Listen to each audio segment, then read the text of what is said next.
Hello and welcome to Locked In FPL. We're back for the final episode of the preseason. Today's a special one. I'm, of course, FPL Nima, and I'm joined by my co-host at FPL Fella. We'll get more into our origin story and how we met a bit later. Thank you all for being here for the Roast My Team special. There's still time. Get your screenshots in on X or Discord. We will be going through screen share and roasting all your teams. Annual trend here. So it's not a rate my team. So please don't get offended. It is meant to be a bit of light-hearted fun. We've all got fatigue from the amount of drafts we've seen over the last few weeks, and it's just a bit of fun in the last kind of 2 days going into deadline. But yeah, who better to be with 48 hours pre-game week one deadline than my good friend and partner in crime, FPL Fella. Welcome to the channel, Dan. Good to have you. Thanks for having me, Nima. It's good to be here. I feel like I see you more than I see my missus, but nice. It's good to be invited on. Nice one. So we're going to go into it quickly today because there's a lot of drafts and we want to try and keep it under the 60 minutes that we've been aiming to do so far in the preseason.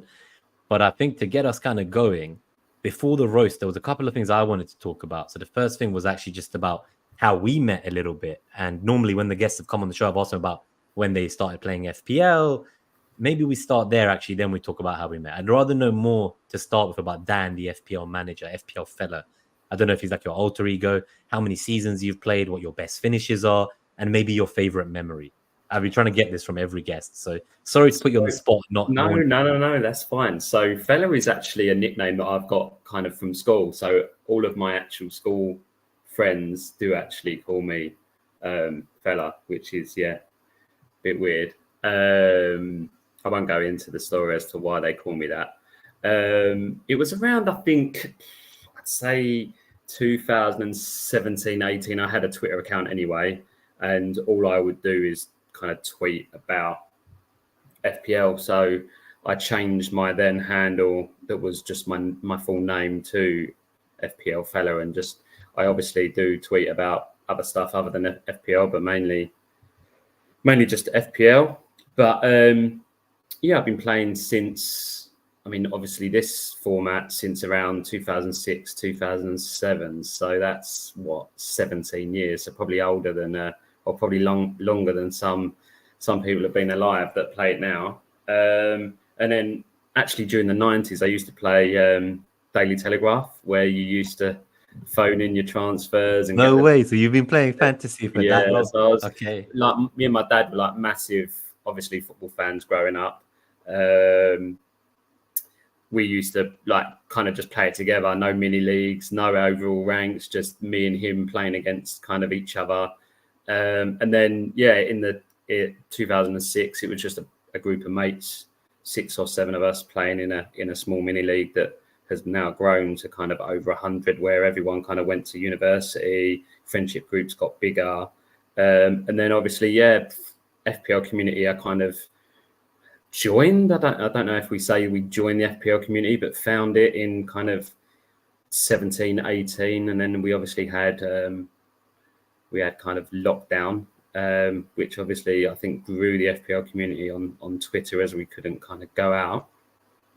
But my style of play is, I'd say I'm kind of a strategy player. I like to kind of look forward. I always have this mantra that last week's points are gone and you shouldn't chase those points. I do chase kind of value early in the season, but I try not to kind of chase last week's points, and I look forward to kind of fixture blocks of kind of 4, 5, 6 games in the future. And then obviously with this new that you're able to roll kind of 5 transfers now, I think that will suit the way I play, because I'll be able to kind of look forward in those blocks to see where I want to jump on and off certain teams. So that's how I'm kind of trying to set up my draft, to kind of roll as many transfers in the first few weeks. I think a lot of people are kind of, or the engaged managers are going to try and do that as well. Yeah, no, so tell us about, because not just obviously the FPL community got bigger during the lockdowns, and that's how we did meet. We'll get to that. But how has that kind of changed your play style as well? Would you say now that you have more access to tools, like, do you find that it's getting more difficult each season? And I'd love to know about your recent history, because you're one of the managers I know that one of the reasons I wanted you on this show, especially for game week 1, is you've had quite a few good years recently. And I would consider these to be the hardest years to kind of do well in FPL with that access to knowledge and the bigger engaged player base. So yeah, tell us a little bit about your ranks as well. I'd love the viewers to know. But it's weird because I don't tend to use too many tools. I'm not subscribed to FPL Review, Hub, Scout, kind of any of them. I tend to use any kind of free tools that are out there. As I said, I look at fixtures, so I look at FDRs that people post. I might create my own. I tend not to use the official one because I don't really believe in it. But I think my ranks got better, as you said, kind of 2019-20 around lockdown onwards. I think literally because I became a bit of an addict. I probably think about FPL far too much, at least kind of every day. My missus plays, so we talk about it. She's a bit more of a casual than I am. But yeah, I think I used to play football on Saturday afternoons, so I wasn't kind of able to maybe look at team leagues or look at things in kind of more detail. I'd be kind of playing football between like 12 and 5 because we used to travel away, so I didn't get to kind of watch as much football as I kind of do now. I'd go out on Saturday nights and wouldn't catch match of the day.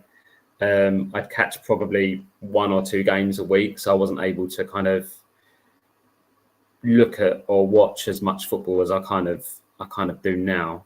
But yeah, I think just becoming more engaged in FPL really has kind of improved those ranks. And I guess that nicely brings us into how we met as well. Tell us those ranks, though. I feel like you're trying to keep it very humble and keep it moving, but have a look in the background while I introduce how we met to the viewers. But yeah, I also want to know your ranks at some point. I should have. Yeah, I mean, where are they? So I think my 2018-19 season was 300k, but then 2019 to 20, I finished 7.5k. 2021 was 9k. 21-2 was 35k. 2022-23, I finished 6.5k, and then last year was very average, 250k. So yeah, three 10ks in 5 years. So hopefully this year I can. 10Ks in 5 years. So hopefully I can kind of get it up to those dizzying heights again this year. I honestly, that is incredible. One thing I just want to add on that, let me just put here your rank. I'm going to 3 times top 10k in 5. Okay, well, I don't even have 3 top 10ks, but that's a different story. I brag about my triple digits, as you know. Yeah, I even make 4 digits into 3 digits. I mean, that was the year. That was kind of. I mean, we can talk about how we met, but that was the big year, wasn't it? The first big kind of FPL meets. But I don't know if you want to introduce how we kind of met. Yeah, for sure. But before we do that, I'm looking at our SKLW team's mini league, and I've got it ranked on league standing for the past seasons, right? So what's funny is in second place is Craig, so editor, with an average rank of 58k over the last 6 seasons. I'm third with 72k in the last 6 seasons, and you're a little bit further down in sixth with 105k over 6 seasons, right?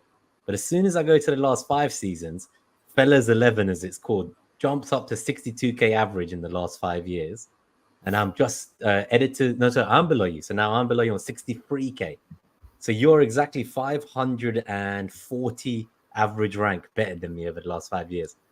So that's mad, but it's crazy. We're both in the top 3. It's Craig crazy. falls out. I mean, it's obviously that 1 year that you finished with a triple digit rank. Oh, is that what's carrying me up? It must be.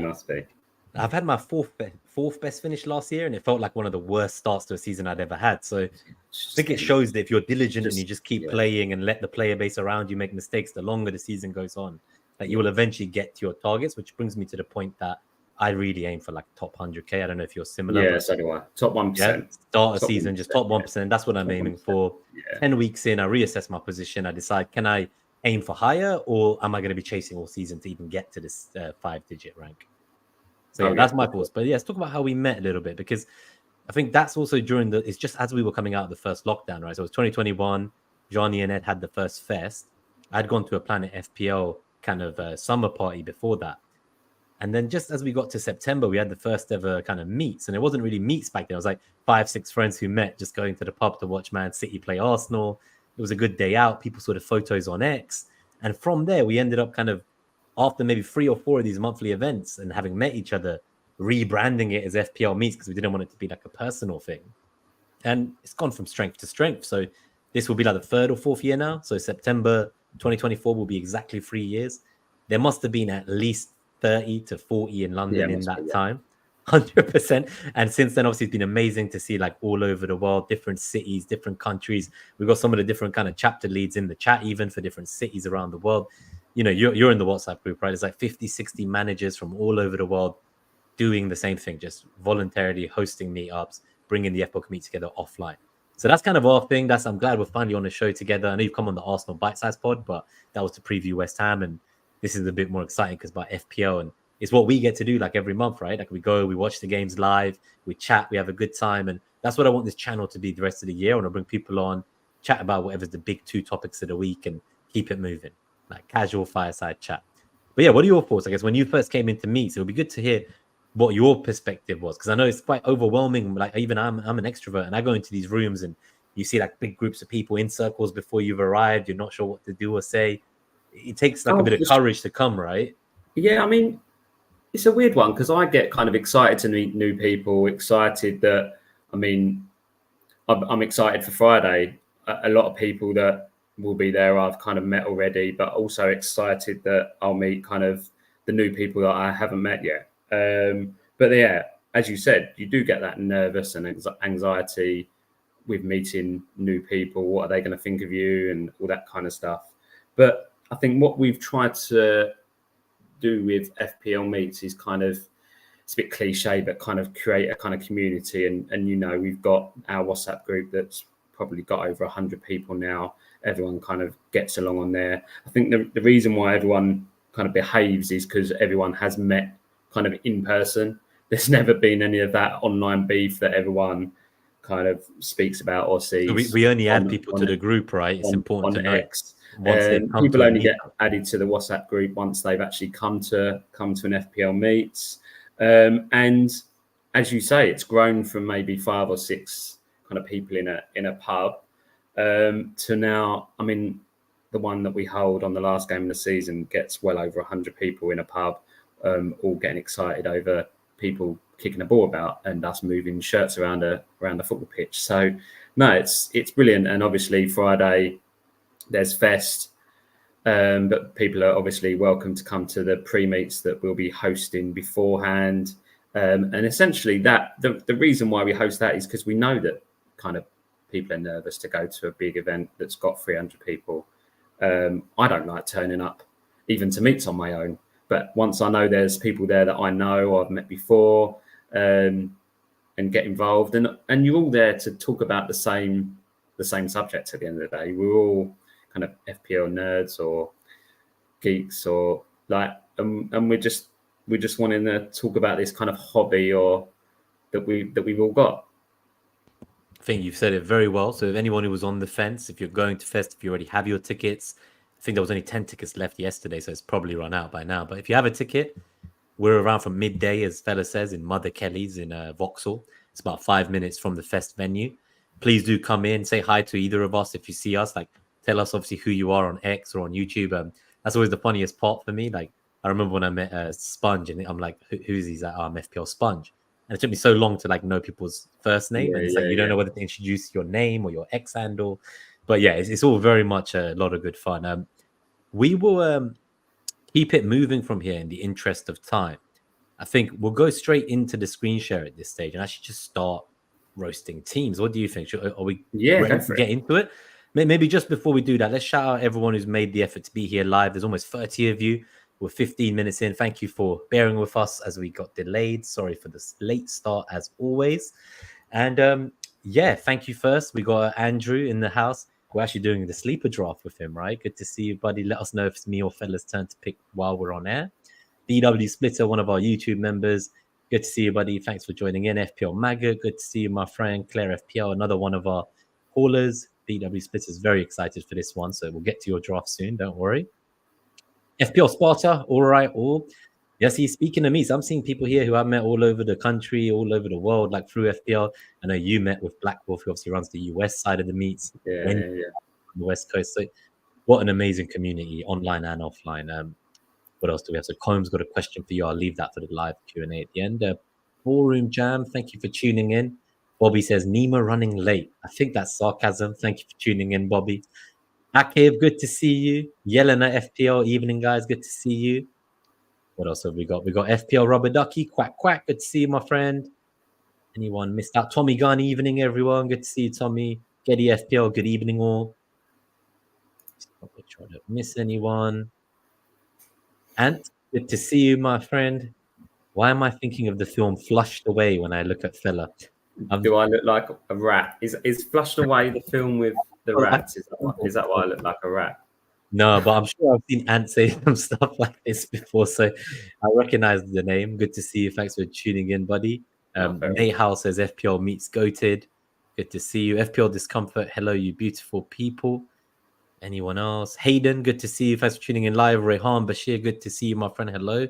Dhruv, I'm hoping to be there at the FPL Meet someday. Keep up the good work. Thank you, Dhruv.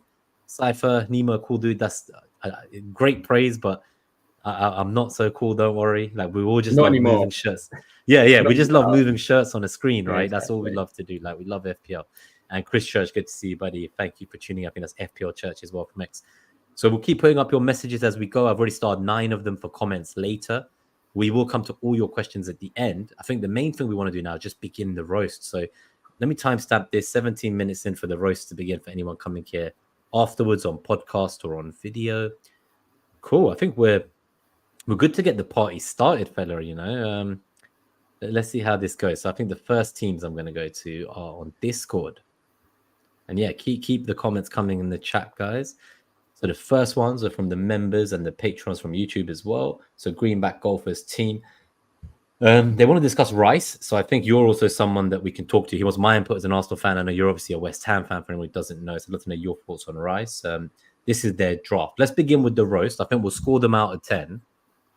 And remember, like we will potentially be harsh with the scores, but listen more to the comments. It's just a friendly banter at the end of the day. So yeah, I'll let you take the first one. I think this one's a good one for you, and then we'll talk about Rice. Yeah, no, it's a good team. It's got good balance. I think the only thing that we've got missing there is obviously a City attacker. Obviously, the glaring space is obviously with Haaland, but he's obviously spread that money well with obviously Isaac, Havertz, Gvardiol, Trent, and Salah. I think I would worry maybe in game week 2, but for obviously game week 1, this is a decent team. Look, other than the goalie, you could probably bench boost this in game week 1. To be honest, everyone there's got decent fixtures and should start in game week 1. I think I'll give it a. I mean, I've got Haaland in my draft. So whenever I see a draft that hasn't got Haaland, I might be a bit harsh. But I think I'll give it a 7. It's got good coverage overall. Yeah, I think anything lower than a 7 is a bit harsh. And Yeah, 7 in itself is purely because but the thing is we're roasting, fella. You're being too nice to Greenback Golfer. I think the only thing is, I mean, it's good that he's actually put his budget there because he could use that 0.5 to he could obviously drop Havertz to Solanke, then he's got $1 million to maybe he could do Wood to Pedro, right? Or he could do Havertz to Solanke, and then do Mitchell to an Arsenal defender, covering that. And then he's obviously got then 2 Spurs attackers. He could obviously move Son to Foden if then Foden's fit in game week 2. But overall, 7 out of 10. I don't want to kind of spend too much time on. I'm going to be harsh and say, and these are my reasons why it's getting a 5 out of 10. Luke, I'm sorry, bro. Is I just don't like. I hate rotating. So like having a front eight where Yeah. there's like a 6 million and two 5.5 millions in that eight. It's like I just feel like benching that 5.5 or 6 every week for me is not the one. But do you not think that because we've now got this where we can roll 5, that like the rotating kind of every week means that we might want to use our bench a bit more? Even if they get injured, right, or suspended, I guess it's nice to actually have proper nice to players have the on bench. It means that, for example, say Newcastle get a difficult fixture, he can then use two or three of his bench to swap it around. I don't know about Brighton. Brighton weren't that great at the end of last season. I think their only goal in one of the months was an own goal. So I don't know how it's going to be this season. So he's got kind of double Brighton there. I mean, he could swap Minte to kind of Smith Rowe, but yeah. Yeah, no, I think it's what about Rice? And then we'll start going through drafts much more quickly. But I just want to know about the question about Rice. Obviously, 6.5 million. I know you'd said if he was 5.5, you would have had him in all That's season. exactly it. I think that was. I know we were in a group chat, and that was one thing that I said it before even the prices come out, that if Rice was 5.5, he would be kind of straight in my team. I think at 6, it's a decision to make. But I think at 6.5, with all of the other options, attacking options we've got at 6.5, it's difficult. Rice could become that one where he goes on a run and we all bring him in, and by the end of the season, he's 7.1 million because we've all brought him in, and it means that we've all got an Arsenal mid in our team. Then I think he got 2 assists on the weekend. Not that I was watching, but he's on corner. He's on all corners now. Just one side. Oh, just one side. And I knew Saka still takes. When he went to Arsenal, he'd become a lot more kind of progressive with the ball and a lot more attacking, a lot more confidence to actually take long shots on. Like, he's got a few goals for us out from outside the box. The one against, I think it was Wolves, I remember, in the COVID season. So it's annoying at that 6.5 because when there's other players, you got like Leon Bailey, right? You've got Leon Bailey, you've got Nkunku, you've even got Kudus. There's serious attacking players. I think you've got a couple of the Spurs boys that are 6.5. You've got what's his name, the Gibbs White at Forest, when they've got decent fixtures. It's difficult because he's still playing 6, I guess, for Arsenal. Yeah, so he prefers to play there. He said so himself. Yeah, that's the thing. Rice is actually a centre back. Weirdly enough, he started out playing. He started out as a centre back, but then I think they realised how much of a good footballer he is.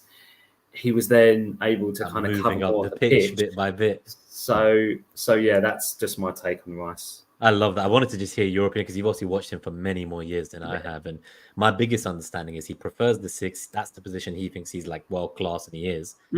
Arteta thinks there's so much output he can bring for goals and assists, so he wants him to play further forward. But it means he's had to learn or like find a different approach to the system we play. And I think a lot of players who come for Arteta, he takes time to wed them in. So even if like Marino comes or now Calafiori's come, I thought I'd see Calafiori in the preseason. He didn't barely appear because Arteta said, well, look, he's moved to a new country, he's learning a new system, new team. It's like how when Pep originally didn't used to rush players in, right? They'd have to learn the Pep way before they'd be entered in.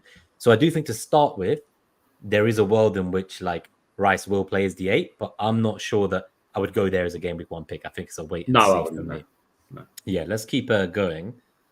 So I've zoomed in so much, right, that now I can't see the drafts anymore. So let's keep scrolling down. So this one is from FPL Teacher as well. I just shout out to Taste of Chaos 182. Thanks for tuning in live. We've got FPL Teachers team. So what do you think about this one? Let me zoom in again. So for the POC, I guess, is this one, I might not even upload this one to podcast. I guess it's still a nice chat. So maybe as long as we talk about the assets and talk about relevant FPL points, it's still some kind of structured conversation, but it's not like structured as like, this is your prep for game week 1. We're just randomly, casually talking about players in every draft. Right? I mean, that's what it's going to be like with me and you. True. I think we're going to see a pattern here where teams that have got Haaland and Salah are going to have places where people have had to compromise. And obviously the compromise here is he's got two kind of attacking players under 6 million in Bob and Smith Rowe, and then obviously two 4.0 million defenders. I don't hate it. I think obviously we both know from Salah in the Premier League from 2017, he's been one of the best players there is. And obviously Liverpool's fixtures are just up there with the best out of anyone's. But I think I like this slightly better than the last one, but I don't know if I'm on an 8 out of 10. See, that's why you should have given the other one a 6. No, I gave it a 5. Now I've seen this, I'll give that one a 6, and then I'll give this one a 7. We needed a benchmark, right? Yeah. I'm sorry, Luke. I know your team is actually good, and just to add to that, he does like having a deeper squad. Even last season, before the 5 free transfers, and his style does work for him. So I'm going to try to get him on the channel in a few weeks as well to share his thoughts at the end of August, going into game week 3. So he was on the roast my team last season as one of our super haulers. So excited to have him back. I think we're going to start speeding along, 2 minutes max per team from here. So this one, I feel like you've covered it well enough for me to not need to cover it.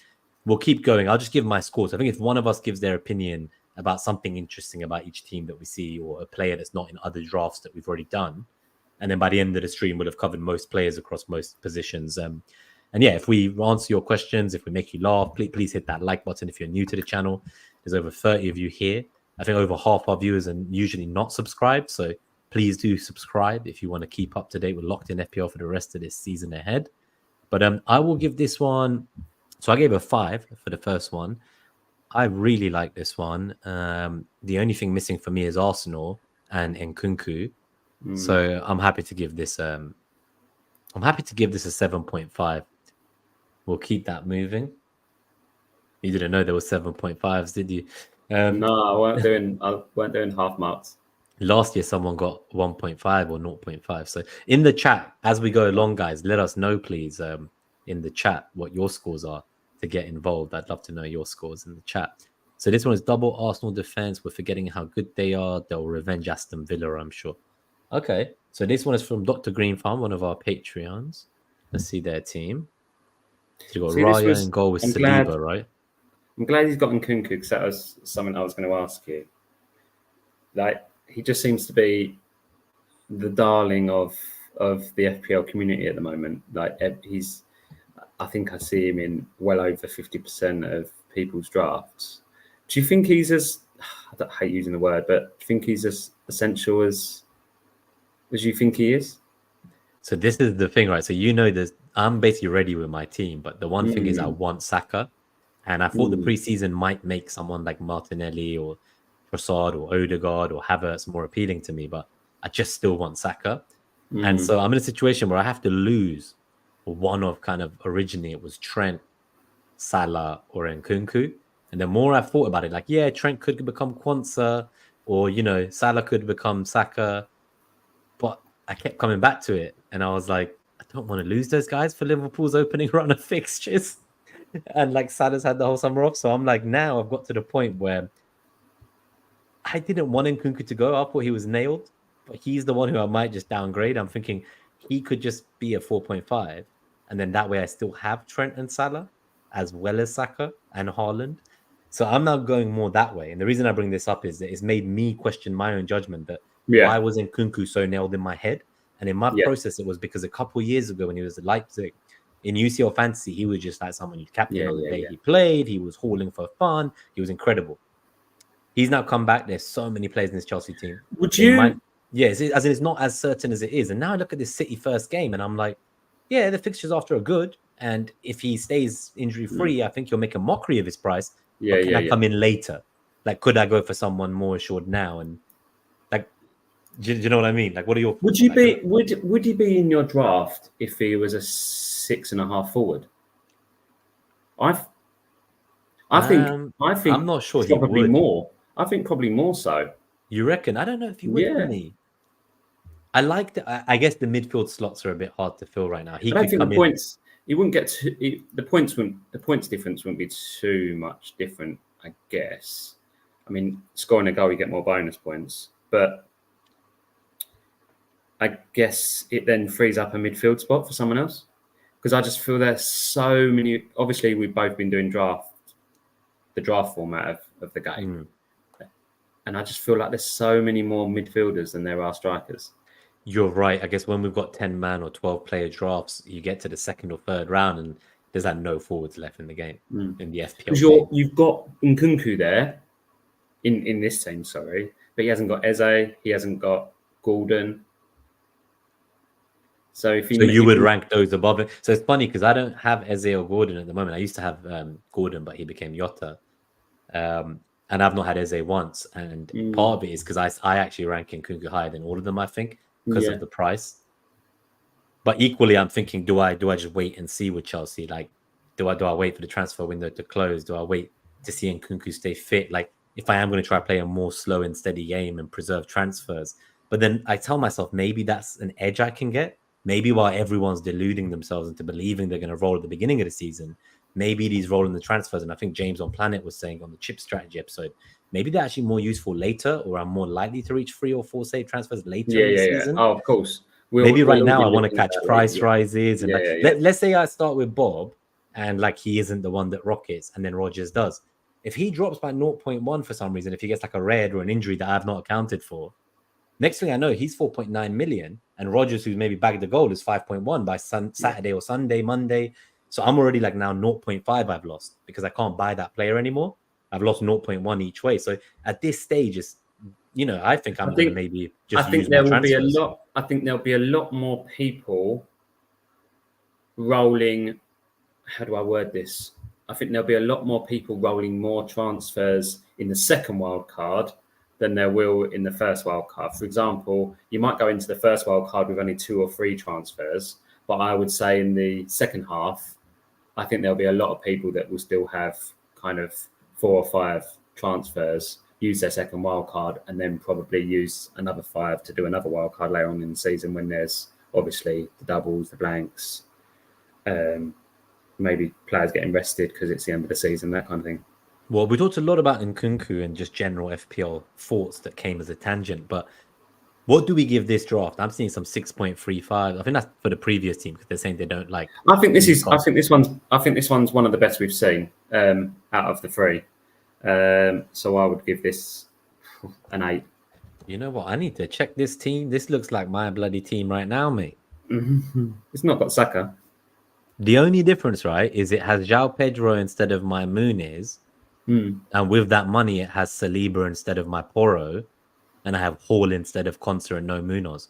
The bench to me is a bit strange. I mean, I don't get it. I'd have Munoz ahead of Konsa personally. Yeah. So you could drop Munoz down to a 4 and use that money. I'll give it an 8 though. No, I think this is the strongest one. You're right. So if I gave 7.5 before, this has to at least be an 8 for me as well. So that's a nice one. Let's keep going. We want to get to the ones that were submitted on X because there's a lot of them as well. But I've zoomed in so much, right, that I don't know how to zoom back out anymore. It's a madness in here. So Dom's team, no Salah and Haaland draft. So this is a nomium, as they're more famously known. What are your thoughts on this one? We'll try to speed up. Where are we? 33 minutes. Okay, we'll try to do 22 minutes. So looks good. I don't like Kluivert, but apart from that, Kluivert and Watkins. Watkins is obviously, scored the most points last season, but he's an unknown, isn't he? He hasn't even started a game yet in pre-season, has he? So as a team, I won't give it a high rating, but as a structure, what do you think about as a structure? Because it's Saka, Palmer, Son. And Watkins I think we get a bit blindsided by. We don't know any of the effective ownership, but we can only go on what we see on Twitter and obviously the percentages on the website. But it's obviously got no Salah, no Haaland, but it's still got players that can score points there. Like he's got 3 premium midfielders. And you could say Watkins is close to premium when he starts. Watkins is close. stacked defense as well. It's a very differential team. This. If you're willing to And it's one of captain those- Saka, yeah. Palmer, Son every week, then I think you could go down this route. But And- you're betting against millions of FPL managers every week. It's going to be one of those teams that's going to be up there, or if a Really far down Salah or after the first few Haaland weeks. haul in the first few game weeks, you're going to be struggling, and then you make a decision at that point: just do I stick with it, or do I? But just equally, keep you on could say the doing other this way, kind of right? strategy? Because one other interesting thing Oh, is of there's course, no yeah. Isaac, right? So maybe if Yeah. Watkins was Isaac, I would give this an 8.5. Yeah, so as would a I. no Haaland. Yeah, as so a- would I. Because it's Watkins, it has to go back down to 7 for me. Yeah, those two. I just think I know it's West Ham, and I'm a bit blind. I think that West Ham Villa game on the first day of the season, or on the Saturday, I think it's going to be a tight game. I think both teams are going to not want to lose that game. So this one is from Elron Cupboard, one of our Patreons. So this team has Kwanzaa, Salah, and Jota. Yes. It has Munoz starting, Robinson and Barker on the bench. Okay, I really like this team. I really like this team. I'm not sure on the double Palace defense. I know they've got decent fixtures, but I'm never a fan of double defensive kind of any team. Obviously, as soon as I concede, that's kind of 8 points gone from your team already. I would probably. I've got Henderson in my draft. I'd probably move Munoz onto someone else, or look for another goalkeeper, a 4.5. But no, as you said, yeah, decent team. I think I'd give that another 8. Triple Liverpool is interesting because obviously with that, he's obviously attacking the early fixtures there. Yeah, I did look at that. Yeah, that's a tough one for me.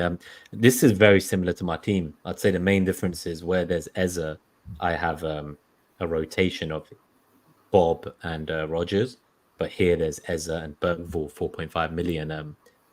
Defense, I guess with the extra money that you've saved, you have Guardiola to my Porro, but then I have Trent over Kwanzaa. So in my mind, I'm looking at this and I'm like, how have you ended up with like one less midfielder than me? And I have Trent for your Kwanzaa. So, and our front line is the same. Like, I think it's just the structure, something about it I don't quite like. So for that reason, for the fact that Bergvall is a bit of a long-term punt and praying he gets in somehow, I don't know. I like the team as a whole, but I'm going to go 6.5 on this one. I'm sorry, buddy. Yeah. I do like the front line, though. That front line is the most likely front line I go into the season with, just to let you know. It's going to be interesting on Friday, seeing all the Muniz owners. Also, one thing is they say, so Elron said Jota could become Gordon. I don't think I'd score. I wouldn't score it more highly for that, but I think it's interchangeable. Henderson and Gabriel are more locked to start. Pickford and Porro will be swapped out for them. Aya could become Robinson or Hall. Okay, there's some of this has a lot of details, so we'll come back to you in Discord. But in terms of the team, this has Barrett and Diaz as well, and is that captain? This was something I'm very tempted with, and I know I said I don't like double defense. I just don't see Trent as a defender. He's got so many routes to attacking returns that you can kind of treat him as a sixth mid that can get obviously clean sheets. I do want Trent, but then I do want Kwanzaa as a 4.5 million option. I think he's one of the best 4.5s. So saying that means I want both. So I'm going to have to go double Liverpool defence. I like this team. I'm not sure on the Berreton defense. End it long term. I think that's a great long term pick, but he could play in the front too if they play. I would probably start. I mean, he's probably fixed his team maybe by the points because this is using hub, isn't it? But I would maybe start. I don't know, but Pedro over Rice is a debate. Is that Southampton have got Newcastle on the first day, haven't they? Yeah. I'd probably start Pedro over Berreton Diaz. Yeah, that's not a bad shot. I like this team. As we said earlier, I know that Kieran said in the chat that Rice is high scoring and outscored all those players last year, but Rice did have a really good season last year. Whether he keeps it up, I don't know. But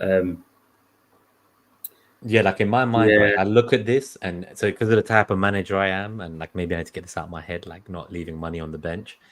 I just look at this, and my immediate reaction would be, I'd be like, okay, Pedro might be good for the long run, but I could skip those first few fixtures till they play the promote team. So then I'd be like, if I save 1 million and downgrade him, could Rice then be like Gordon? Yeah. Do you know what I mean? So in my mind, I look at that and I'm like, well, Pedro's on the bench anyway. Would I rather Gordon at home against a promoted team or Rice? So that's just the way I play. Obviously, it means my bench will be worse. Like the 4.5 million forward won't play, for example. But I just don't believe that the players in the way that we have the more subs now, right? With the 5 subs and stuff, like I just think eventually my players will get minutes regardless. But then as soon as you get an injury or a but then I use my transfers, right? So in my mind, I'm not worrying about rolling. Or a Gabriel from last year that isn't. Yeah, but I'm not worried about rolling, right? So in this team, if something goes wrong, no, fair enough. Yeah, like, think about it. Is Saka going to not play? Saka is maybe Barrington Diaz, Haaland. Most of them are nailed, right? That's what I'm trying to say. Yeah. And this is where the defender comes handy. So I think if you've then got, like, if you downgrade Pickford and get another 500,000 to upgrade like a cheap defender to a 4.5, then you can have like a Lewis Hall or a Conser or someone else to add as another. So what would happen is you're playing 3-5-2, but if one of the midfield 5 or the front 2 don't play or get injured or whatever, you still have like another 4.5 million defender to lean back on. I think for me, that's all right. What did we give this? I like it a lot. I'm still going to go for like an 8. 7. Okay, 7. Yeah. So Catherine's team as well. Let's have a quick look at this one. Then we're almost on the ones from Twitter. So Catherine's team, Smith Rowe is in this one. Kwanzaa, Salah, Yotta. That's another repeat. Wood is here. Munoz. Okay. Yeah, I think this is I think this is probably the best we've seen. A Salah Haaland draft. Yeah, as we've seen, I think this is the best Salah Haaland draft we've seen. The conversation we've just had about leaving money on the bench, is Catherine, did you say? Catherine. She could drop Muniz down to a 4.5 or a 4 and upgrade Smith Rowe, but I can see why people going Smith Rowe. He's been brilliant in pre-season. Man U won the first game of the season. I don't see as the toughest fixture. They haven't looked too great at the back. But no, I think this is. I'm gonna stick my neck out and say a 9. I'm gonna give it 9. I'm gonna be nice. Yeah, I think looking at this, I'll go 8.5. I really like it.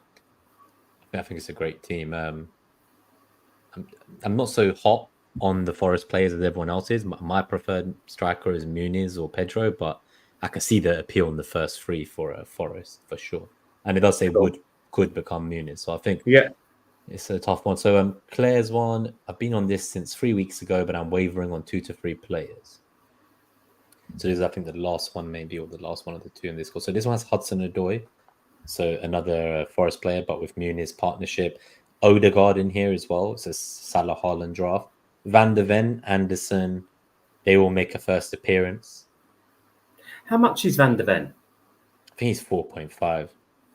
He's 4.5? I think so. I'm pretty sure, like, if he was 5... Is he 4.5 or is he 5? Let me double check. He's 4.5. Wow. Very cheap. Okay. Yeah, he's cheap. That's a good entry for Spurs defence. I think we know, however, how Ange plays, and Spurs rarely keep a clean sheet. Don't think Van der Ven has too many entries for attacking points. But yeah, if Spurs defender for 4.5,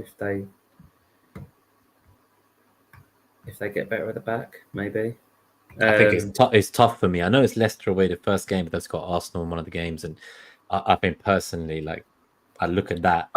I would get Kwanzaa, for example, right? Because that's like a gem that's emerged. Same price point, way better fixtures for Liverpool. Pair at the back, possibly.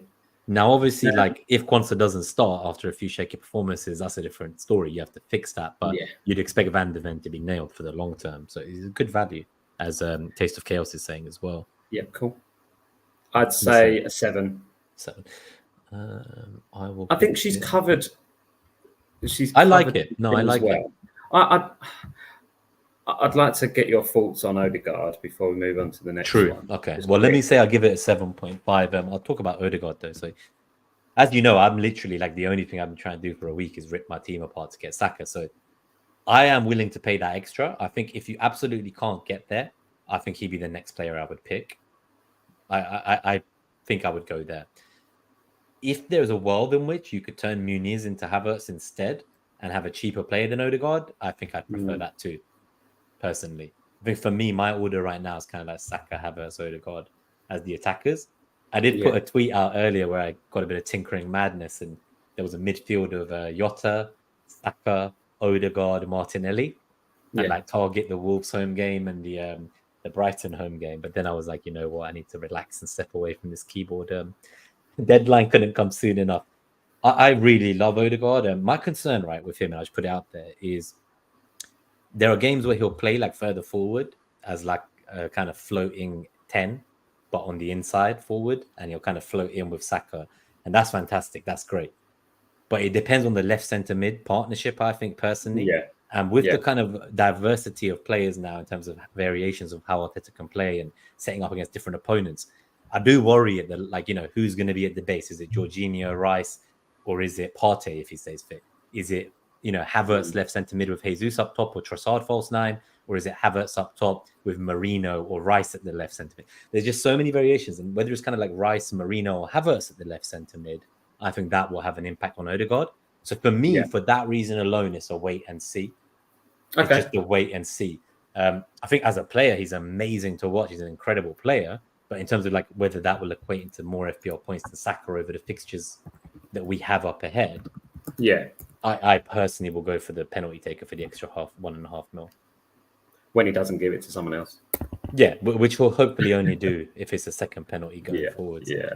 But yeah, that's my kind of preferences. But yeah, I like Odegaard. If you can't get to... Yeah, did I give this what? I gave this a 7.5. 7. Okay, cool. So I think she did send a couple other teams about alternative setups. I don't think we're going to have time to look at these in too much detail. I'm just going to have a quick scan, see if there's anything worth calling out. So Longstaff, 5 million. Yeah, no, I wouldn't have Longstaff. This one's a heavy at the back, I guess. Yeah. Gabriel, Guardiola. Yeah, I think they're all quite similar. I prefer... You know, I think I prefer the first one, but with some of those changes that we mentioned, like I would maybe change Van de Ven to Kwanzaa myself. But let's go to the Twitter questions. I'm going to timestamp these ones as well for anyone coming from X to see their questions. So 48 minutes in, we're going to do all the X teams now. So please, guys, I'm going to refresh this. If you've not already submitted it, it's probably too late because I'm just going to scroll down the Twitter post now and basically do every team in the order they appear as fast as we can because we've got 12 minutes. Let's see. Maybe we can stay a little bit longer, but yeah, we have 12 minutes is kind of like a rough time. FPL Church is the first one. Let me maybe zoom in on these as well. Let's see how this one looks. Actually, I think this one we said if I just click them. Yeah, these look a lot better than the Discord. Yeah. All right, here you go. FPL Church. So 48 minutes. You're first, nobody. Twitter amateur. I got to learn from you, right? 30K Marston, congrats. Cheers. Okay, so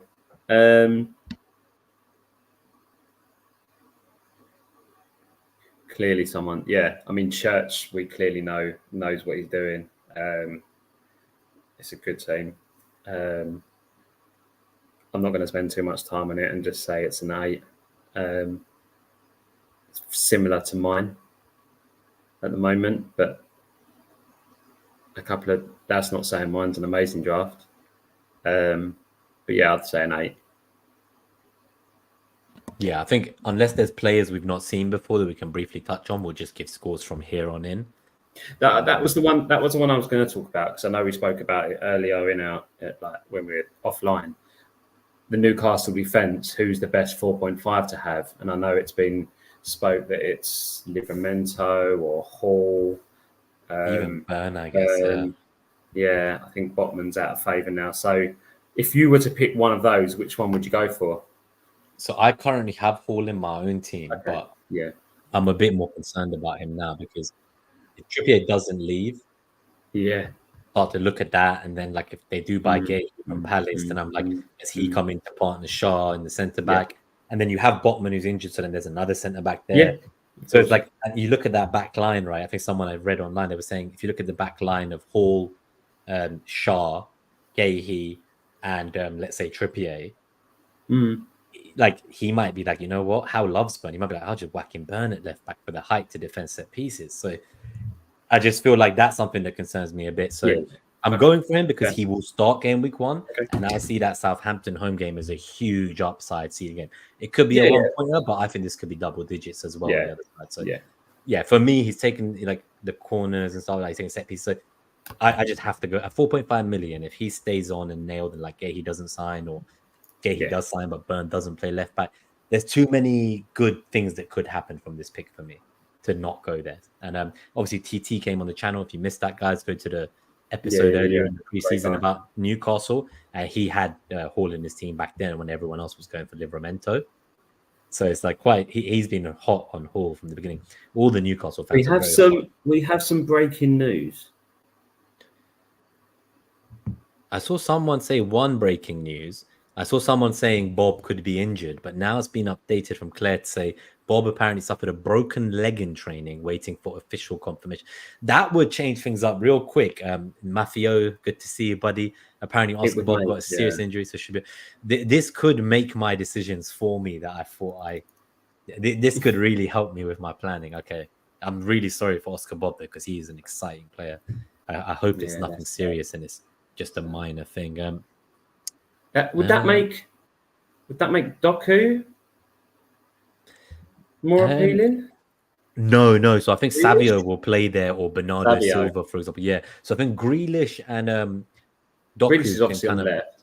Yeah. So I think because of that, Grealish is like slightly a risk still, right, for the first game. So I think in that sense, Doku will probably start left wing, and then that leaves one spot for Bob and Savio and Bernardo and these guys.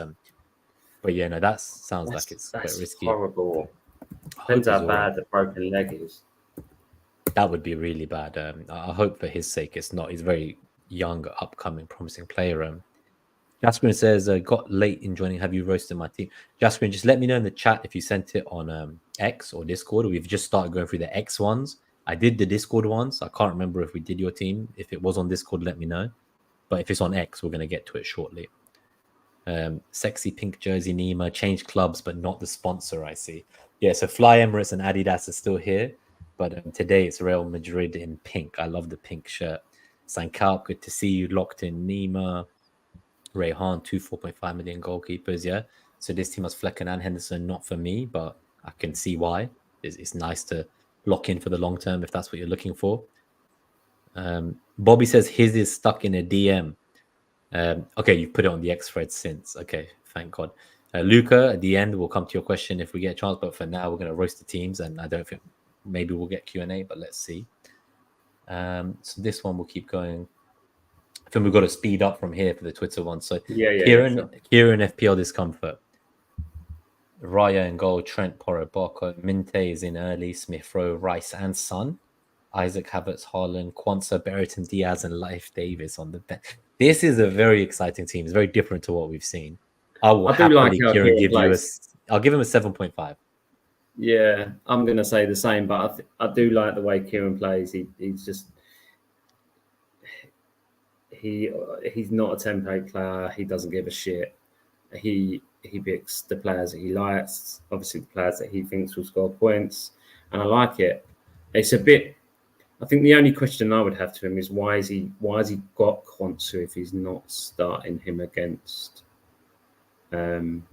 He really likes Barco though, so in his head, he's like massive Brighton guy. Yeah, that's fair. It's like it's one of those like if he's not starting him against Ipswich, when is he ever going to start him? But I guess Barco's got a good fixture. May have a good fixture, and we don't know how long Barco will last, right? If Estupiñán comes back, Kadioglu's signing, so it might be just that he wants to take those Barco points while he's sure he'll play. But it's a tough one, man. But 7.5, I think we both give. I love the Sun pick. I'm starting to lean more towards, like, say, Son. If I was going to try and get rid of Salah for Saka, I would look to get Saka and Son for Salah Yeah. rather than Solanke for now, for me personally. So we keep going. Ben Moxham. Yeah. We've seen Raya and Saliba, Munoz and Hall. I like this. Interesting, because Ben's a big Chelsea fan and he hasn't got Nkunku. Yeah. Ben is Let a us big know. Let Ben's us a know big, about yeah. that, Ben. Yeah, that's worrying one, isn't it? Chelsea Yeah. fans, all their fans are telling me Well, stay away from the team. maybe it's the way, because the way I play is I rarely have any West Ham players, as you know.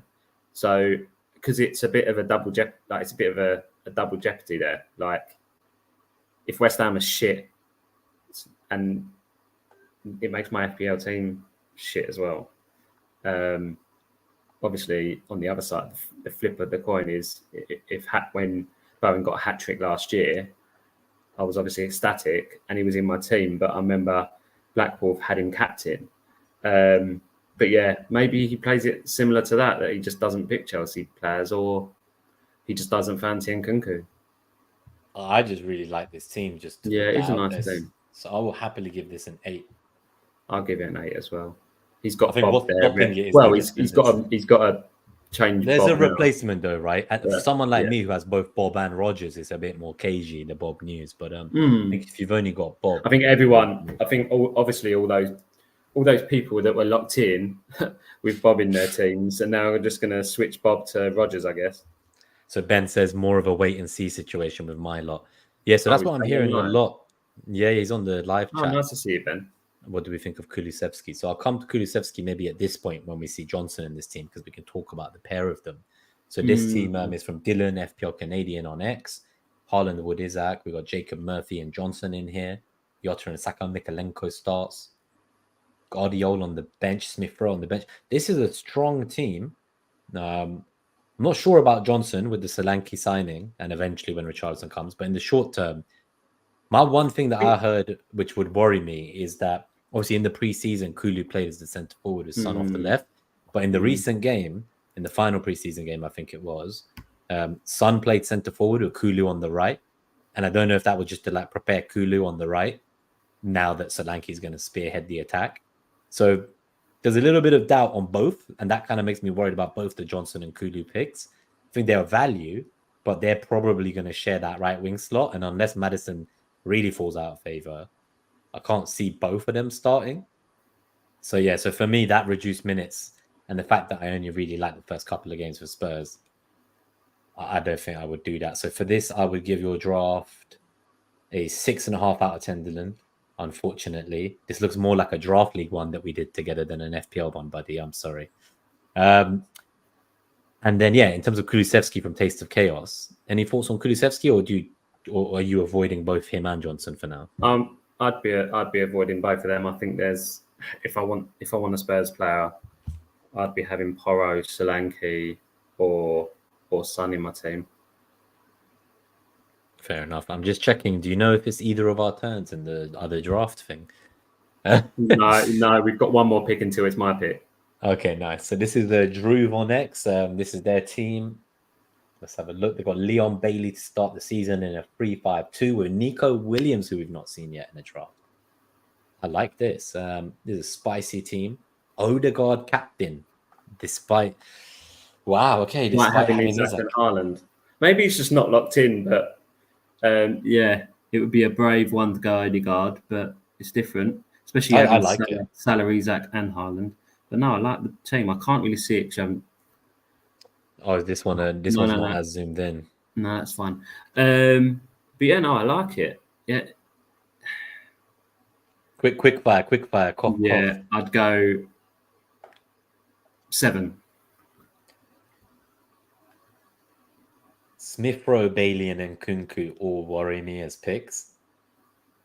So it's like in terms of like all three of them could like get injured at the same time, just from what I've seen in the last few years in terms of availability. But I think at that price point, there's players you can move on to. We've True. just obviously spoken about John. Yeah, but I look at those fixtures on paper, right? It's Man City home, West Ham away, Man United away. It's like I'm worried that they're all like almost wait and sees for me. I'd want one or two of them to have all three of them and rely on a 3-5-2. Yeah. I guess Armstrong is there, so at least it's not a dead forward. So for that, I'll go 7 out of 10. I don't mind that. We got Dan Gordon versus Eze versus Jota is the main decision. It has Solanke, Smith Rowe, Rogers as well, and Kunku on the bench. Robinson is here. Okay, I like this team. I will go 8 out of 10 for this one. What about you?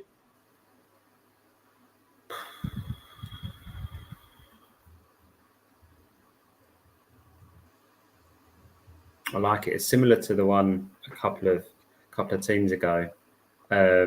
He's obviously got Nkunku there to come in from game week 2, but I like it. I'd go an 8 just so we can move it along. Hey, Hayden says Man United away might as well be a green fixture. I can't argue with that. Dan does say that with the comments about Smith Rowe's fitness, in the sense that he's not played much football in like 2 years, that, you know, the manager has said he's obviously going to have to build that up. Fulham fans seems to believe he will start. Colin can tell us, I'm sure, in the chat. Maybe he just gets managed for the first few weeks and you might see a few 70 to 80 minutes. But I have no worries about him long term. He was available for most of last season. He just didn't get on because Arteta just, I think the team sadly moved past him, and sad as it is, I'm excited by his chance to go somewhere and play regularly and be one of the key men in that team and really unleash his talent. He was there as the first Hale boy way before even Saka and these guys, as that young, promising player we all thought, right? Croydon De Bruyne. So yeah, I really like him. I wouldn't worry too much about those fitness comments. Vanessa Gabriel versus Guardiola. Can't wait to listen and laugh. So let's look at Vanessa's team. Minte starts with Eze. There's a lot of 7 to 8 out of 10s. I'm really, people are, this is what I mean by the game's gotten harder. All the teams are much better now, right? So we give this one, I'll go this one 7.5. Yeah, I'll go 7. Do you know what? I know we're going off on. I'm not seeing any Manchester United players in any of these drafts. You know what's funny? A lot of the big content creators who've got rid of Salah to get Saka, they've also brought in Bruno, because Bruno's obviously going to show up high on a lot of algorithms, right? Like 90-minute man, penalties, all the underlying numbers. But yeah, so I think just in the interest people of don't time, trust Man United, I guess. That's what it's come down to, right? We sort of comment about it being a green team. Yeah, at home in the first game of the season, Friday night under the lights. Oh well, I hope Fulham do like put up a fight, and really take them. I've predicted that in a few of the predicted leagues. I did have Garnacho in my team a couple of weeks ago.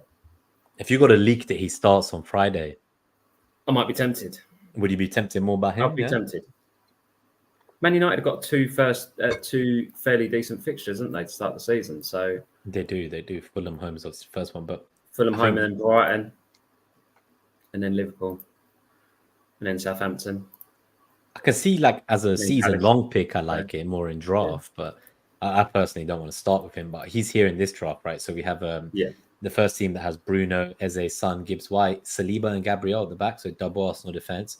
Rogers, Robertson on the bench. I like this team. This is Randy Shafter's team. Randy's a very good player, despite the memes. He knows what he's doing. I think he spends as much time on FPL as he does on memes. Sure. The double Arsenal, it was so last year, but maybe it might work again this year. You don't know, or maybe he's just undecided on which one to go for, so he's just picked both.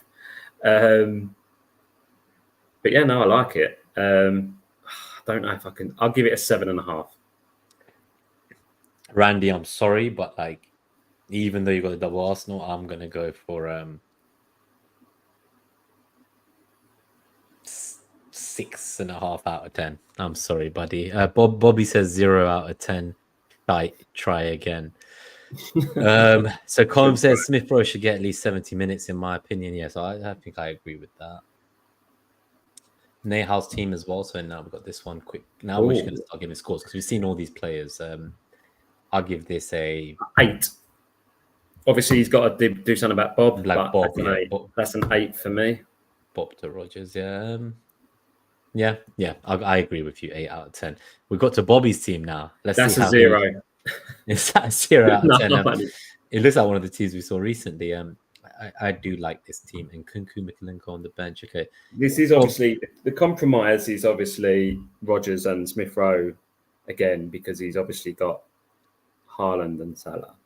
I don't know if he dropped Trent down to Quansah and then he's got a bit of cash to play with to upgrade Smith Rowe or Rodgers, but I still think it's a really good team.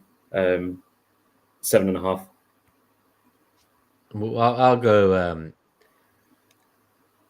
4.5 out of 10 just for you, Bobby, for not having any Arsenal players. Shame on you, man. Shame on you. Jaskrin, we've got to your team now. So, yep, it is here. So let's see Jaskrin's team. One of our members. What is this? This is what app is this? It's on Android only. It's like a football manager app. This is FFM, isn't it? I used to use this. Everyone used to say it's better than the official game. Yeah, it's good. And this one. Transfers. I might have to go back to this. I don't have Android, so I've never got to use it. Does this doesn't link into our?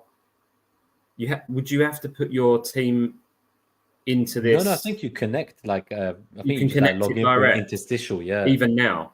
I think you can do your transfers through it and stuff. I don't know if you can still do that, but you used to be able to. Yeah. No, I like this team. Obviously, he's got Bob, but we don't need to dwell on that. Is the second Neco Williams like we've seen? Do you think he's underrated as a pick with the opening fixtures? Neco Williams in defense, or do you think it's not worth? They've got the decent fixtures. Obviously, with Solanke leaving Bournemouth now, how well are Bournemouth going to be up top? So you might pick up points early in the season. But then I guess when Fulham have got a decent fixture, he can use Robinson or Mbarko. So I don't hate it. It allows him to have Salah, Haaland, Jota and Gordon in his team. And Isak and Solanke. So it's one of those teams where he obviously has spent no money at the back and put a lot of it in his attack. That's a pretty decent front eight. Obviously, Bob will become someone else, but that's a pretty decent front eight, to be honest. Yeah, I can't argue with that. I still like the Munoz pick as well. So I think with that in mind, there's some spicy picks there as well. I'll go for it. That double Palace. I don't like the double Palace because they're obviously playing West Ham in game week 2. And I guess the thing is, Flecken doesn't have the greatest fixtures short term. Long term, he's good. That's why I've gone. Henderson has the first ones, right? Yeah, I think I'll go 7.5. I like that one, Jaskrin. Robbie, this is most likely my starting 11 going into game week 1. Okay, let's just do ratings now. And guys, if you're in the chat, if we've gone through your team, ratings. Please do hit that like button if we've gone through your team and support the channel. But we're also trying to get to 2,900 subs. I think we were like 8 or 9 away. So if you're new here, please do subscribe. But yeah, let's keep going. So Robbie, this one, let's just give ratings because we've seen that's an 8. Robbie, I will give you 7. I just like that front three. For me, I just like that front three. Any team that's got that front three is going to be an 8. Fair. No, I'm going 7.5. This is Kevin Rose bench boost team. I think they bench boosted for game week 1 last year as well. Where's he? Oh, he hasn't got Salah. That's why. The bench boost though is a strong bench boost. If that pays off, I'd say. Oh God, it's difficult because obviously it's a bench boost. But I'd go a 9. I think out of the bench boost, I'd go 8.5, 9. Yeah. Yeah. All right, we got Benji's team, 1 hour, 8 minutes and 50. I told him I'd tell him what time it was. So let me just write that down somewhere so I remember. 4 at the back team. Yeah, I know, right? Don't see many of them. And we haven't got his bench. Oh, no, we have got his bench. And there's Hudson on the bench with Bob. So 2 midfielders benched to get Saliba, Guardiola, Hall and Trent out. Henderson there. We got Saka, Eza, Jota, Haaland, Pedro, Isak. It's obviously big at the back. It's obviously fairly big at the back. That's where he spent his money. I don't know if he could. I mean, he's captaining Trent in the first game week as well, which I don't actually mind. I'm all whenever Trent gets a big haul, I always look at him. That was so obvious. It was so obvious that it was so obvious that Liverpool were going to get a clean sheet, and then it's so obvious that Trent would get an attacking return. And as soon as that happens, Trent's got at least a double-digit haul already. So it's like it always looks in hindsight just so obvious that why wouldn't you do it? It's just defend. It's just. I like this. The only things I would change, right, is obviously if the Bob news about the broken leg is true, I think that can easily become Rodgers or Ahmad for a short-term punt if you like. I don't know if I would bench any of those 4 defenders though for whoever you bring in, which then makes me question the Hudson-Odoi pick, mate. Yeah, why is he this? I think who are we speaking about? I think it was Kieran, wasn't it, with benching Quansah.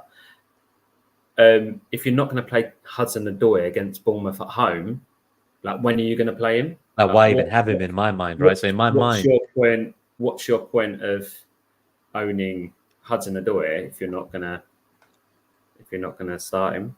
I'll still give an 8 out of 10, but what I would say, what would make me improve it and lock in would be if Hudson-Odoi either, like, I'm just thinking, if Guardiola was a cheaper defender and Hudson-Odoi was like a better midfielder, like a Gordon with the money, or if Hudson-Odoi was like 1 million cheaper as fodder, like a 4.5 million, that would then obviously at least give you like 1 million to spend on Bob and maybe get a 5.5 mil mid.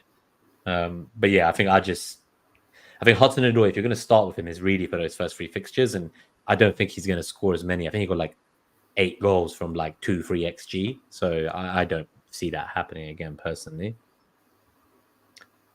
Gareth, still unsure on Porro, Eze, and Kunku, but here we are. Porro. Okay, so this is a nice team. Obviously, a 4.5 million forward, so 4-4-2. By the way, it's your pick, fella, on the draft. You're on the clock. So let's just I think let's do another 2-3 minutes. We're going to try to do like 5 or 6 teams in that time. All right, I'll give that an 8. I'm going to go 7 out of 10 for me. We've got Morgan, 1.5 million in the bank to upgrade Solanke to Watkins. That's not been talked about enough. I like that idea of saving money for game week 3 to do Solanke to Watkins. I really like that. I like this team. That's another 8, maybe even pushing an 8.5.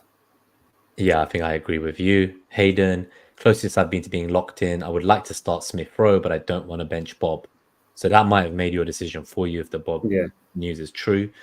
The team as a whole, damn, there's a lot of good teams. We're seeing teams loaded up for the first 3-4 games perfectly, right?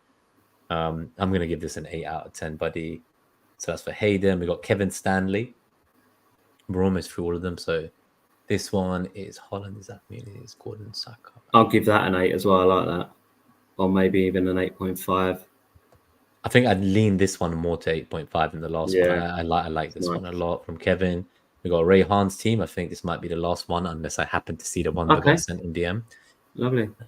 I really like that as well. Similar to the last one. Still an 8.5 on that.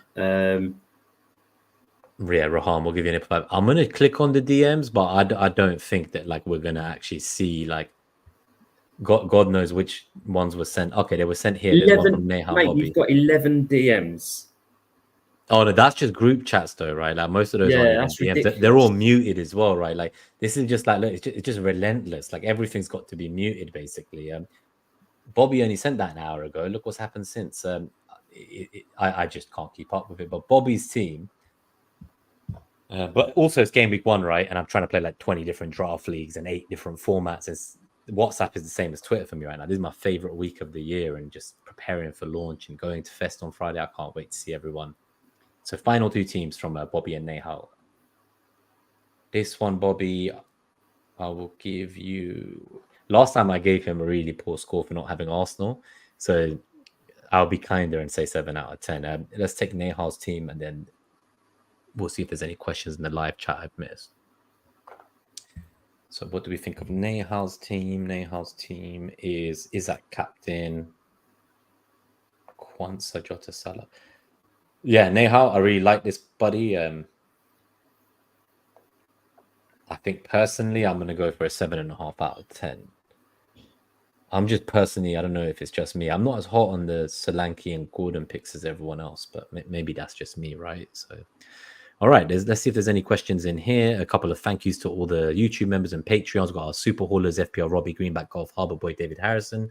Thank you for supporting us. Our haulers, Dread FPL Podner, Kevin Rose, Blonde, FPL Teacher, Donny, FPL Tom Gorsuch, Lindsay, Akshay, Dom, Claire, Tursks, Catherine, Harry Not Kane, Neil. We've got Benjamin Lockwood, FPL Rubber Ducky, Big Mike, Grady, Jasper and Singh, FPL Eric, DW Splitter, the FPL Juice Show, and FPL Discomfort. Our Patreons, Elron, FPL California, Mike Berg, Draft Alchemy, and Dr. Green Farm.